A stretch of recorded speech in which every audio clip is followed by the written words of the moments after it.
25-30 साल के पेशा वराना ज़िंदगी के दौरान कभी कोई लीडर देखा नहीं जिसने कभी ह्यूमन कैपिटल पर बात की हो, सिवाय एक इमरान खान के।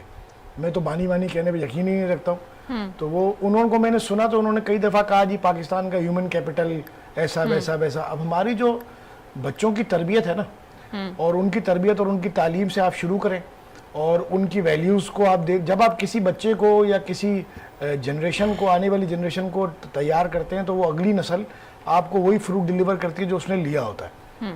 आप यहाँ लोगों के रवैये देखें, आप यहाँ लोगों की जहनी कैफियत देखें, आप यहाँ लोगों के हालात देखें। आप ये वो जो इकबाल का शेर सुना देते हैं ना लोग बड़ी तरंग में कि बड़ी जरखेज़ है ये मट्टी साखी, वो किसी और के लिए शायद इकबाल ने कहा होगा, अभी तो रेलिवेंट भी नहीं रहा। अगर अल्लामा इकबाल पैदा हो जाते तो खुद ही मिटा देते अपने दीवान से ये शेर, या कहते भाई कम से कम आप लोगों के लिए नहीं है, बड़ी मेहरबानी आपकी। बात ये कि आप ऐसे रवैये आपको आप सड़क पे देख लें, यहाँ मोटरसाइकिल का लोगों का पेट्रोल खत्म होता है ना, अपनी मोटरसाइकिल को गंदी गंदी गालियां बक रहे होते हैं। कोई किसी आप दुनिया की सबसे बेहतरीन कौम जापान है। क्यों है? क्योंकि वो अपने बच्चों को 5वीं क्लास तक कोई सब्जेक्ट दुनिया का पढ़ाते नहीं सिवाय इसके कि अखलाक, अदब, तमीज़, आदाब, मुआशरत और सलीका सिखाएं, नज़्म व ज़ब्त, डिसिप्लिन, सफाई सिखाएं। आपके माशरे में क्या है? आपके माशरे में हर आदमी को करप्शन का मॉडल हो चुका है, इजी मनी चाहिए। हर शख्स चाहता है मैं किसी तरह पैसे छीन लूं, कमा लूं, एक रात में दौलतमंद हो जाऊं। किसी का कोई वैल्यूज नहीं है, किसी को भी मारे, किसी का भी गला काटे। यहाँ आप माएँ और बाप अपने बच्चों का कत्ल कर देते हैं। यहाँ 5-5 बच्चों की माएँ घरों से भाग जाती हैं दूसरों के साथ। पता नहीं क्या क्या आपको देखने का मिलेगा। आप हैरान होंगे कि ये कौन सा माशरा है, क्या दुनिया है, कहाँ रहते हैं हम।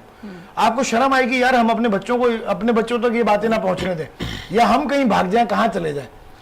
यहाँ जिन लोगों के हाथ में इख्तियार है वो इस बात की कोई परवाही नहीं करते कि ये भी मौज़ूआत हैं इस सोसाइटी के, इनमें भी कुछ काम होना चाहिए। उनको सिर्फ गर्ज इस बात से है कि गवर्नमेंट उनकी मर्जी की बने, सामने एक बोरी रहे, वो बोरी खाए, गाली जो भी करे, हमारे जो मामला हैं हम चला लेंगे अच्छी तरह। इससे ज्यादा उन्हें कोई गर्ज नहीं है। मैं तो उनको भी हाथ जोड़ के कहता हूँ खुदा का वास्ता ये सब काम भी करते रहो, अल्लाह का वास्ता है तालीम और इंसाफ को कुछ कर लो। आपको अगर सिटी कोर्ट में आप एक चक्कर लगा के आए तो सिटी कोर्ट आपके ख्वाब में पता नहीं कितने दिन तक आता रहेगा। अगर आप एक हसास इंसान हैं आप सो नहीं पाएंगे कितने दिन तक, जो आपको वहां मनाजिर नजर आएंगे। किसी मुल्क की अदालत ऐसे होती है, इंसाफ ऐसे मिलता है। अभी तो हाई कोर्ट में स्पेशल एक्स्ट्राऑर्डिनरी जुरिसडिक्शन थी हाई कोर्ट की कि कराची के civil suits no limit high court चले जाते थे। हाई कोर्ट ने सब नीचे भेज दिया, भाई हमें नहीं सुनना, हमारे पास सिर्फ अपील लाओ। अब जो अदालत का अशर है आप जाके देख लें एक दिन, अल्लाह ना करे आपको अदालत कभी जाना पड़ जाए। अगर जाना पड़ जाए तो आप देखें माओ के लालों के साथ क्या होता है। किसी की पुलिस वाले से कोई बदतमीजी कोई होती है, वो 6 महीने से जेल में पड़ा होता है, कॉलर फैलाए हुए